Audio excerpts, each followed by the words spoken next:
Hi friends, ഏവർക്കും നമ്മുടെ YouTube ചാനലിലേക്ക് സ്വാഗതം. നമ്മളിപ്പോൾ ഒരു ഏഷ്യൻ്റെ ഒരു പ്രൊമോ കണ്ടിരിക്കുകയാണ്. അതിൽ പറയുന്ന എല്ലാമേ ഫേക്ക് പറയുന്നത് ശ്രീതുവാണ്. നമ്മുടെ റസ്മിനോടാണ് പറയുന്നത്. റസ്മിൻ അപ്പോൾ പറയുന്നുണ്ട്, ഒരു പക്ഷേ നിന്റെ തോന്നലായിരിക്കും ഇടി എന്ന് പറയുന്നുണ്ട്. അപ്പം ശ്രീതു അല്ലല്ല, എല്ലാമേ ഫേക്ക് എന്ന തമിഴിൽ തന്നെയാണ് പറയുന്നത്. നമുക്കത് കുറച്ച് എനിക്ക് മനസ്സിലാക്കിയതിലാണ് ഞാൻ ഈ പറയുന്നത്. നിങ്ങൾ ഈ പ്രൊമോ കണ്ടതെന്ന് എനിക്കറിയാം, നിങ്ങൾ ആരൊക്കെ കണ്ടതെന്ന് എനിക്കറിയില്ല. ഈ ഇന്നലത്തെ ശ്രീതുവിൻ്റെ അമ്മ ബിഗ് ബോസ് വന്നതിന് ശേഷം ശ്രീധന് കുറച്ച് മാറ്റമുണ്ട്. എന്ന് വെച്ചാൽ ഈ അർജുനായിട്ടുള്ള കോമ്പോ അങ്ങനെ പിടിക്കുന്നില്ല. ശ്രീധു അർജുനിൽ നിന്ന് ഒഴിഞ്ഞു മാറും. ഒരു പക്ഷേ അവരുടെ അമ്മ കാണിച്ച നല്ലൊരു കാര്യം, സ്വന്തം മകൾ വഴുതിട്ട് പോയിരിക്കാൻ അവരുടെ അമ്മ ഉപദേശിക്കുക, അത് നല്ലൊരു കാര്യമാണ്. അതിന് ബിഗ് ബോസ് വിളിച്ചിട്ട് അവരുടെ അമ്മയെ ദേഷ്യപ്പെടുകയും വാണിംഗ് കൊടുക്കുകയൊക്കെ ചെയ്തു. പക്ഷേ അവരുടെ മകളുടെ ഭാവിയാണ് അവർക്ക് വലുത്. ബിഗ് ബോസ് കഴിഞ്ഞ് കഴിഞ്ഞാൽ അവർക്ക് വീട്ടിൽ പോയാലും അവരുടെ മകളുടെ ഭാവിയാണ് അവർക്ക് വലുത്. വെറുതെ കോമ്പോ വിളിച്ച് വെറുതെ നെഗറ്റീവ് ആണല്ലോ എന്നുകൊണ്ട് ആ കുട്ടി രക്ഷപ്പെടട്ടെ എന്നുകൊണ്ടാണ് ശ്രീധുവിൻ്റെ അമ്മ ശ്രീധുവിനെ ഉപദേശിച്ചത്. അതിലൊരു തെറ്റ് പറയാനും പറ്റില്ല. സ്വന്തം മോടെ ഭാവി എല്ലാ അമ്മമാരും നോക്കുന്നതാണ്. അത് ഒരു തെറ്റും പറയാൻ പറ്റത്തില്ല. ബിഗ് ബോസ് അവിടെ കാണിച്ചത് വലിയൊരു ഇതാണ്.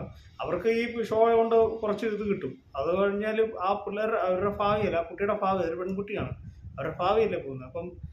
അപ്പം തൊട്ടാണ് ശ്രീധു കുറച്ച് അകൽച്ച അർജുൻ്റെ അടുത്ത് കാണിക്കുക. അർജുനും കുറച്ച് സങ്കടമാണ്, അവൾ എന്നോട് മിണ്ടുന്നില്ലെന്നൊക്കെ റസ്മിനോട് പറയുന്നുണ്ട്. അപ്പം അവളൊന്ന് ഉറങ്ങിയിട്ട് എല്ലാം ശരിയാവുമെന്നൊക്കെ റസ്മിനും നമ്മുടെ അർജുനോട് പറയുന്നുണ്ട്. പക്ഷേ ഒരു പെൺകുട്ടിയുടെ ഭാവിയാണ് അത്. ഒരിക്കലും നമ്മൾ കോമ്പോ ഒന്നും പിടിക്കാതിരിക്കും. കോമ്പോ ഒക്കെ പിടിച്ചാൽ നമ്മൾ കൂടുതൽ നെഗറ്റീവ്. ഇപ്പോൾ ജാസ്മിനും ഗബ്രിയും കൂടുതൽ നെഗറ്റീവ് ആകാൻ കാരണം ഇവരുടെ ഈ കോമ്പോയാണ്. അത് കോമ്പോ പിടിക്കുമ്പോൾ അത് കൂടുതലും നെഗറ്റീവ് ആകുന്നത്. അപ്പോൾ അങ്ങനെയുള്ള കോമ്പോ പിടിക്കാതെ ഇരിക്കുകയാണ് ഏറ്റവും നല്ല കാര്യം.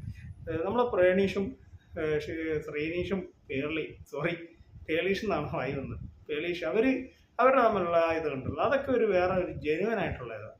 അതുപോലെ തന്നെ ഫ്രണ്ട്ഷിപ്പ്, അതും നല്ലൊരു ഇതാണ്. നമ്മുടെ മണിക്കൂട്ടനും ഡിങ്കിൾ ബായലും തമ്മിൽ നല്ലൊരു ഫ്രണ്ട്ഷിപ്പ് ഉണ്ടായിരുന്നു. അങ്ങനെയുള്ള ഫ്രണ്ട്ഷിപ്പ് അതൊക്കെ നല്ലൊരു കോമഡി. ഇപ്പം അതിനകത്ത് ഫ്രണ്ട്ഷിപ്പ് ഉണ്ട്. ജിൻഡോയും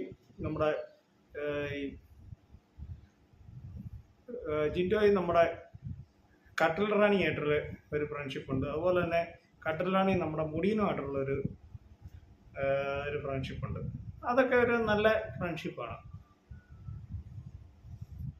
കട്ടിൽ റാണി എന്ന് പറയുന്നത് അൻസിബയാണ് കേട്ടോ. എല്ലാവരും പറയുന്നതാണ് കട്ടിൽ റാണി. പക്ഷേ അതൊക്കെ ഒരു നല്ല ഇതായിട്ട്. പക്ഷേ ഒരുപക്ഷെ ഇവരുടെ കോമ്പോ തന്നെയാണ് അവിടെ പിടിച്ച് നിൽക്കാനുള്ള കാരണം. പക്ഷേ അത് അവരുടെ ഭാവിയിലെ ഓർത്ത് അത് വളരെ ഇതായിട്ടുണ്ട്, ഭാവിയെ ബാധിക്കും അത്. അപ്പം എന്തായാലും ഞാൻ നമ്മുടെ ശ്രീധുവിൻ്റെ അമ്മയുടെ ഒപ്പാണ്. ശ്രീധുവിൻ്റെ അമ്മ പറഞ്ഞത് തെറ്റൊന്നുമില്ല. അപ്പം നിങ്ങൾ ആരുടെ ഭാഗത്താണ്? അപ്പം ഈ കോമ്പോ നിങ്ങൾക്ക് ഇഷ്ടമായോ? ചില ആളുകൾക്ക് ഈ കോമ്പോ ഇഷ്ടപ്പെടും. എന്ന് പറഞ്ഞാൽ ഈ കോമ്പോ കൂടുതലും ഇതായിട്ടുള്ള യങ്ങേഴ്സ് ഉണ്ടല്ലോ, അവർക്ക് കൂടുതൽ ഇത് ഇഷ്ടപ്പെടാൻ സാധ്യതയുണ്ട്. എന്നുവെച്ചാൽ അവർക്ക് ഇങ്ങനെയുള്ള കോമ്പോകളൊക്കെയാണ് അവർക്ക് കൂടുതൽ ഇഷ്ടം. നമ്മളെ കൊണ്ട് പോലെ കുറച്ച് പ്രായം ചെന്നവർക്ക് ഇതുപോലെ കോമ്പോ ഒന്നും ഇഷ്ടപ്പെടത്തില്ല. ഒരു പക്ഷേ മാതാപിതാക്കൾ അവർ മക്കളുടെ ഭാവിയിലും നോക്കുന്നത്. അപ്പോൾ അവർ തീർച്ചയായും അത് അനുസരിച്ച് അവരുടെ മക്കൾക്ക് ഒരു ഇതും വരല്. അതുകൊണ്ടാണ് നമ്മുടെ ശ്രീധുവിൻ്റെ അമ്മ ശ്രീധുവിനോട് ഉപദേശം കൊടുത്തത്. ഇപ്പോൾ ശ്രീധു കുറച്ച് മാറി കേട്ടോ. അപ്പം എന്തായാലും നിങ്ങളുടെ അഭിപ്രായം നിങ്ങളൊന്ന് കമൻറ്റ് ചെയ്യുക. അപ്പോൾ എൻ്റെ ഈ കൊച്ചുകൂടി ഇവിടെ അവസാനിക്കുക. നിങ്ങൾക്ക് ഇഷ്ടമായെങ്കിൽ വേണ്ടി ലൈക്ക് ചെയ്യുക, ഷെയർ ചെയ്യേണ്ട channel subscribe. Thank you, by.